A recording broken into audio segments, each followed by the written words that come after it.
let's go ahead and move on to this first topic right here. One of our favorite topics to talk about right there have to do with Marvel Studios What If. And I have this report right here from Variety.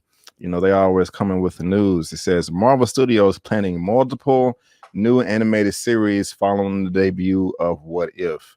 Again, guys, and if you're watching this via live or in the replay, there's a link down to this article down in the description box for you to read at your own leisure. Oh man, and let me grab that real quick. April B 1999. Thank you so much. Thank you so much. What are we going to do?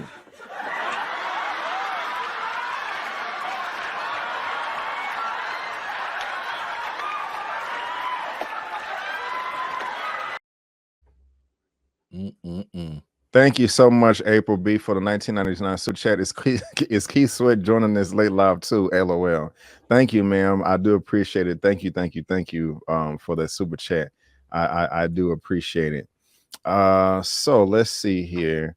So yeah, this is by Adam B. Very, and I don't know if you guys have seen the show. It's pretty good so far. We one episode in, but it says Marvel Studios What If, which debuts on Wednesdays on Disney Plus, makes a critical creative milestone for the MCU, as the title suggests. That shows that the show takes full advantage of the storytelling possibilities of the multiverse that Loki officially established. Each self-contained episode explores a different alternative storyline, like what if Captain America's Peggy Carter took over the super soldier serum besides Steve Rogers. And so, guys, if y'all haven't seen that episode yet, please go check it out. I really did like it. I mean, I don't think What If is buzzing as big as the other shows, but I think, you know, guys should still check it out. But I have this quote right here. We realize that there's a lot of cool avenues you can explore with animation, he says. And who is saying this right here? Winterbaum, this guy right here, who is now, to my understanding, one of the new creatives over a lot of the animated departments that they're talking about right here. Says, we realize that there's a lot of cool avenues you can explore with animation. He says, any project we create is going to be something that needs to be animated in order for the story to be told. There's very little desire to take place of an IP that's popular because we're coming out with a movie and just make an animated show about it. We're not going to do that. Now, again, you can continue to read at your own leisure, but the way I feel about this is I'm on the fence, because I'm very, very happy that we're going to be getting animated. I mean, more content. I'm not going to complain for more content. You know what I'm saying? Especially if it's comic book, Marvel, etc. So that's super dope right there.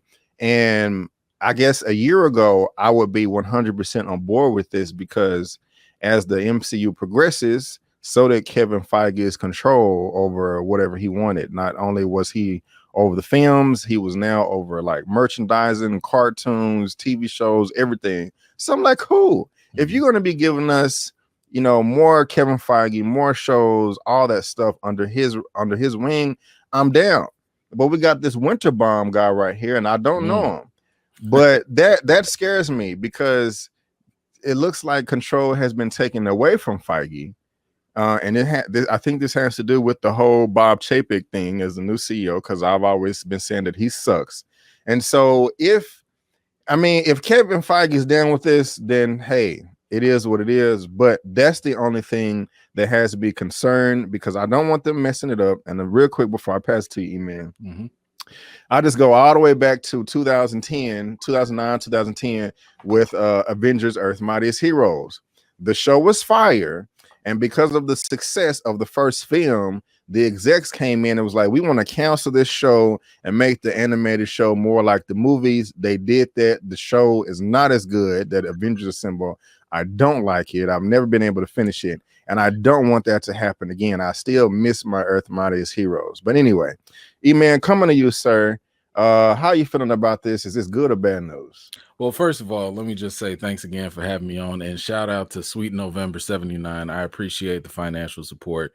But I encourage all of y'all, definitely support my man BK right here. His channel is like exactly what y'all need, even at this late hour.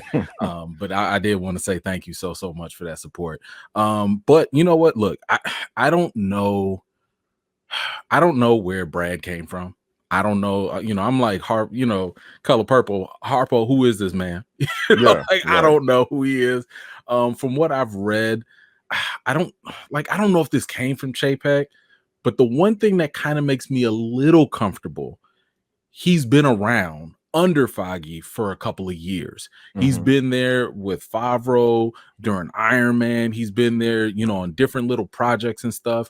And the one thing we have learned is that what Kevin Feige does, even though he has all this overreach, he has all this power, all this say, he does delegate things to other people, right? Like when WandaVision is doing its thing, there's a certain producer. He's like, hey, you go handle that. When Loki is doing his thing, Brad, this guy, you go handle that. And then Kevin Feige brings all those producers in one room and says, okay, let's make sure we all on the same page. So in a sense, he's still kind of controlling stuff, but he does delegate. So yes, Feige used to be in charge of streaming TV. He was in charge of everything pretty much. Right. But I don't know if this is a negative thing. I'm hoping that Brad has learned over the years, from being under Feige, and Feige's still there. You know what I'm saying? It's not like he's flying completely solo. Right. Feige is still there running things. So at least I hope that's the case until we get more information. But I'll just say one thing. I just know one thing. I'm a little nervous about the level of consistency within the MCU on the TV side. Yeah. And the only reason I say that is because I've been pointing out a couple things to the writers and directors themselves. How come the Tesseract, this and that? What's going on? How come Loki ain't turned blue? How come? And when I talk to the directors and writers, they both kind of like, I don't know. The Marvel people told us it was cool. And I'm like, they did? They told you it's cool? Because it's their job to make sure everything is consistent. All I know is that ain't happened when Feige was running everything. So we'll see what happens. We'll see what happens. We'll see. We'll see. Clay D Marvel trying to sure up one thing. They are weaker than DC animated movies, definitely. But hopefully they can come through and fix it. Somebody was saying that they do like Avengers Assemble. It's all right. I like it. I like it. Wasn't Avengers Assemble the better one, Brandon? To me, no, ma'am. I like it's really? Okay. I like Earth Modest Heroes way better than Avengers Assemble. You the other way. I mean, look, Earth Mightiest Heroes, I think, was a little bit closer to the comics, just a little bit. But Avengers Assembled is trying to be more MCU-ish. Yeah. And it is a little bit kiddier, right? Like it does get a little bit lighter in tone. But the only reason I like it is because they tease the potential of what the MCU could do. Right. Because like even right now they already got Fantastic Four in there. They did the Infinity Gauntlet story way before Infinity War even happened. They got Dr. Doom already running in there. They got King T'Challa, all up in there. So I like what they do as a testing ground with it. But I understand if it doesn't appeal to you immediately. I get that. Just because of you, man, I'm gonna try to give it another try because I got like 4 or 5 seasons. So I got you. I mean, I love my stuff and my comic stuff. I'm confused. Is Feige not running things now? Wasn't that the point of the recent changes? I mean, he is still the top dog. He just doesn't have as much control as he used to, and he can't be promoted any further than he is now. He's not going to be promoted to the CEO, and he's not going to be over the whole film division like Alan Horn is. He's leaving, so I don't know who's going to fill in that gap, fill in that hole right there. So